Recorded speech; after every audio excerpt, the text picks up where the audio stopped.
Yeah, but how I was gonna have infinite data inside my antimatter computer? Like, it can hold singularity data. It's already able and capable of doing that relative to the weather map data in centrifuge. But what I was gonna try holding more data with is something. So this is gonna be for the Skinner box. That's for the positive and negative, and then I got two Jacob's ladders that fit right onto it. So I got two Jacob's ladders, and these will cure the antimatter in the Skinner box right here, so I can separate it and keep it on a certain state. But these are all audio amplifiers that will go to a siren speaker, and these are for high voltage generators. That's what's going to be recycling the positive and negative, or the data. That's going to be cycling the data physically with all of these components. So with all of these components, they're going to be making breadboard circuits and other things within the antimatter computer and operating system. This is going to be for the Skinner box on top of the antimatter computer. This is to cycle between. The reason I have two Jacob's ladders is to cycle between on and off of the Jacob's ladder,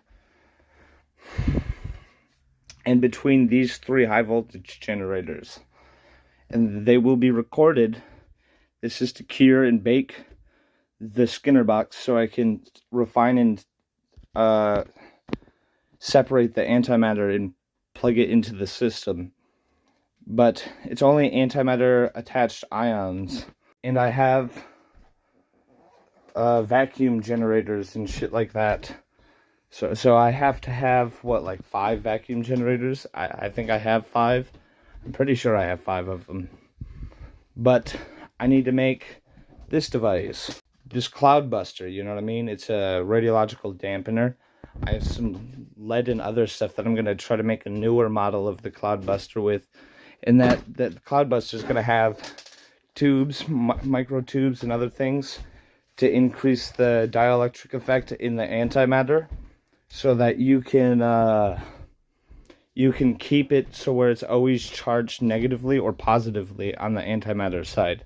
So you can always induct, and it will be a power pulse width modulation system in 555 timer. It's a physical vacuum system, but it uses antimatter through the physical mechanical tubing channels.